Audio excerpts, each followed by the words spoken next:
अफ़सोसनाक ख़बर नाज़रीन अव्हांखे कराची मां ॾियूं। कराची न्यू में सिंध होटल वेझो फायरिंग थी आहे, हिकु नौजवान क़तल थियो आहे। न्यू कराची जे सिंधी होटल वेझो फायरिंग थी आहे, जंहिंमें हिकु नौजवान क़तल थी वियो आहे।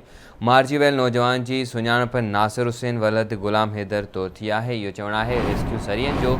अफ़सोसनाक ख़बर पिया ॾियूं नाज़रीन अव्हांखे न्यू कराची मां। न्यू कराची जे सिंधी होटल वेझो फायरिंग थी आहे। फायरिंग में हिकु नौजवान पिणु क़तल थी वियो आहे। मारिजी वियल नौजवान जी सुञाणप नासिर हुसैन वलद गुलाम हैदर तौर थी आहे। इहो चवणु आहे रेस्क्यू ज़रियनि जो। मारिजी वियल नौजवान जो लाश अब्बासी शहीद इस्पताल मुंतक़िल कयो वियो आहे।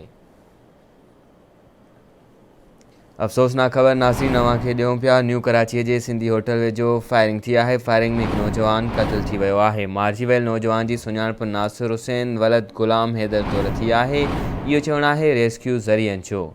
मारिजी वियल नौजवान जो लाश अब्बासी शहीद इस्पताल मुंतक़िल कयो वियो आहे। इन हवाले सां तफ़सील मालूम कंदासीं। कराची मां आवाज़ न्यूज़ जे रिपोर्टर आमिर सुप्रो खां। जी आमिर, छा तफ़सील आहिनि, आगाह कजो।